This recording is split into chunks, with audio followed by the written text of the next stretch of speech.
ஆண்டவராகிய இயேசுவின் நாமத்தினாலே இந்த காலை வேளையில் கூட உங்கள் யாவரையும் வாழ்த்துகிறேன். கர்த்தர் உங்களை ஆசீர்வதிப்பாராக. இந்த நாளிலே கூட எபேசியர் 6ஆம் அதிகாரம் 13ஆம் வசனத்தை கூட வாசித்து தியானிக்கலாம். ஆகையால் தீங்கு நாளிலே அவைகளை நீங்கள் எதிர்க்கவும் சகலத்தையும் செய்து முடித்தவர்களாய் நிற்கவும் திராணி உள்ளவர்களாகும்படிக்கு தேவனுடைய சர்வாயுத வர்க்கத்தையும் எடுத்துக்கொள்ளுங்கள்.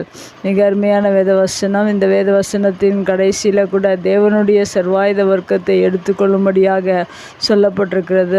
மெய்யாகவே நம்முடைய வாழ்க்கையில் ஒவ்வொரு நாளிலும் நாம் தேவனுடைய சர்வாயுத வர்க்கத்தை எடுத்துக்கொள்ள வேண்டும். ஏனென்றால் சத்ரு நமக்கு விரோதமாக எழும்புகிற நாட்களை அவனை ஜெயிப்பதற்காக, தீங்கு நாட்கள் நமக்கு பிரச்சனை, போராட்டங்கள், எதிர்ப்புகள் வருகிற நேரத்தில் அவற்றை ஜெயிக்கும்படியாக தேவனுடைய சர்வாயுதம் என்ன என்பதை இந்த எபேசியர் 6ஆம் அதிகாரத்தில் சொல்லப்பட்டிருக்கிறது. முதலாவதாக சர்வாயுத வர்க்கம் என்னென்ன என்பதை நாம் அறிந்து கொள்ள வேண்டும். அப்பொழுதுதான் சர்வாயுத வர்க்கத்தை நாம் எடுத்துக்கொள்ள முடியும். முதலாவதாக சத்தியம் என்கிற சர்வாயுத வர்க்கம், இரண்டாவதாக நீதி, ஆயத்தம், விசுவாசம், இரட்சண்யம், தேவ வசனம். இந்த காரியங்கள் ஒவ்வொன்றையும் 6 விதமான காரியங்களை நம்முடைய ஆவிக்குரிய வாழ்க்கையில் எப்போதும் ஆயத்தமாக இருக்க வேண்டும். எப்படி யுத்தத்திற்கு செல்லும்போது கச்சை, மார்க்கவசம், பாதரட்சை, கேடகம், தலைசீரா, பட்டயம் இதெல்லாம் தேவைப்படுகிறதோ, அந்த மனிதன் ஒரு வெற்றியை சுட வேண்டுமென்றால், வெற்றியை பெற்றுக்கொள்ள வேண்டுமென்றால் ஒவ்வொரு மனிதனுக்கும் அந்த சர்வாயுத வர்க்கம் என்பது மிக அவசியமாக இருக்கிறது போல, ஆவிக்குரிய வாழ்க்கையில் சத்ருவை ஜெயிக்க நம்ம உலகத்தில் வருகிற எல்லா போராட்டங்களும், எல்லா பிரச்சனைகளும் ஜெயிக்கத்தக்கதாக ஒவ்வொரு நாளிலும் நாம் எபேசியர் 6ஆம் அதிகாரத்தில் சொல்லப்பட்டிருக்கிற பிரகாரம் சத்தியத்தையும், நீதியும், ஆயத்தத்தையும், விசுவாசத்தையும், இரட்சண்யத்தையும், தேவ வசனத்தையும் நாம் எப்பொழுது எடுத்துக்கொண்டு நமக்கு வருகிற எல்லா பிரச்சனையும் தீங்கு நாட்களில் என்று சொல்லப்பட்டிருக்கிற வசனத்தின் பிரகாரம் அந்த தீங்கு நாட்கள் வரும்போது, சத்ரு வரும்போது நீ அவைகளை எதிர்க்க வேண்டும்.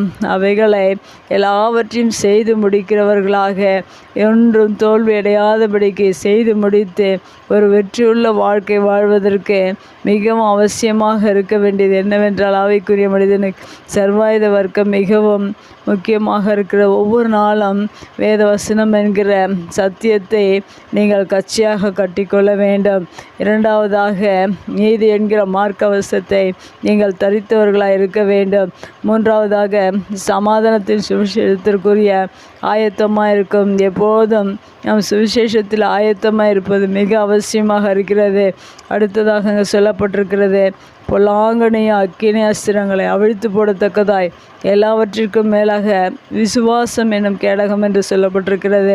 அந்த கேடகத்தை நாம் பிடித்து கொள்ளும்போது, அந்த விசுவாசத்தோடு இருக்கும்போது எப்படிப்பட்ட தீங்குகள் வந்தாலும், எப்படிப்பட்ட பிரச்சனைகள் வந்தாலும், எப்படிப்பட்ட போராட்டங்கள் வந்தாலும் அவற்றை நீங்கள் மேற்கொண்டு ஒரு வெற்றியுள்ள வாழ்க்கை வாழ்வதற்கு அந்த விசுவாசம் உங்களுடைய வாழ்க்கையில் மிகவும் பெரியதாக இருக்கிறது. அடுத்ததாக இரட்சண்யம் என்னும் தலைசீரா என்று சொல்லப்பட்டிருக்கிறது. நம் யுத்தத்தில் தலைசீரா மிகவும் முக்கியமாக இருக்கிறது.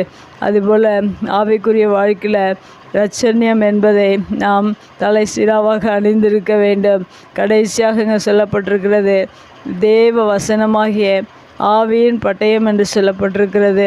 ஒவ்வொரு நாளிலும் இந்த வசனத்தை நாம் வாசித்து தியானித்து நாம் ஒவ்வொரு நாளும் அதில் நாம் இருக்கும்போது உங்களுக்கு வருகிற தீங்குகள், உங்களுக்கு வருகிற பிரச்சனைகள், போராட்டங்கள் எல்லாவற்றிலும் அந்த வேத வசன பட்டயமாக உங்களுடைய வாழ்க்கையில் இருந்து வருகிற எல்லா பிரச்சனைகளையும் அது தகர்த்து உங்களுடைய ஆவிக்குரிய வாழ்க்கையில் இன்னும் முன்னேற்றத்தை தேவன் உங்களுக்கு கொடுப்பார். ஒவ்வொரு நாளிலும் இந்த சர்வாயுத வர்க்கத்தை தரித்து கொள்ளுங்கள். கர்த்தர் ஒரு பெரிய வெற்றியுள்ள வாழ்க்கையை ஒவ்வொரு நாளிலும் கொடுத்து நம்மை ஆசீர்வதிக்கிறவராக இருக்கிறார். கண்களை முடிச்சு எங்கள் அன்பு தகப்பனே, இந்த அருமையான வார்த்தைக்காக நன்றி செலுத்துகிற இந்த வார்த்தையின் பிரகாரம் ஆவிக்குரிய வாழ்க்கையில் நாங்கள் தேவனுடைய சர்வாயுத வர்க்கத்தை எடுத்து கொண்டவர்களாய், நாங்கள் ஜெயிக்கிறவர்களாய், பிசாசையும் தீங்கு நாட்களில் வருகிற எல்லா போராட்டங்களையும் நாங்கள் ஜெயித்து ஒரு வெற்றியுள்ள வாழ்க்கை வாழ்வதற்கு நீர் ஆண்டவர் எங்களுக்காக வைத்திருக்கிற ஆண்டவரே ஒவ்வொரு நாளிலும் சத்தியத்திலும், நீதியிலும், ஆயத்தத்திலும், விசுவாசத்திலும், வேத வசனத்திலும், இரட்சண்யத்திலும் நாங்கள் ஆண்டவரே அதில் இன்னும் முன்னேறி சாத்தானை ஜெயித்து, உலகத்தை ஜெயித்து, தீங்குகளை ஜெயித்து ஒரு வெற்றியுள்ள வாழ்க்கை வாழ நீர் எங்களுக்கு உதவி செய்வீராக. உடைய வார்த்தை கேட்கிற ஒவ்வொரு பிள்ளைகளிலும் சர்வாயுத வர்க்கத்தை எடுத்துக்கொண்டு இந்த உலகத்தில் வெற்றியுள்ள மனிதனாக கர்த்தருக்காக எழும்பி பிரகாசிக்கிற பிள்ளைகளாக நீர் ஒவ்வொருவரையும் மாற்றுவீராக. இயேசுவின் நாமத்தில் ஜெபம் கேளு நல்ல பிதாவே, ஆமேன்.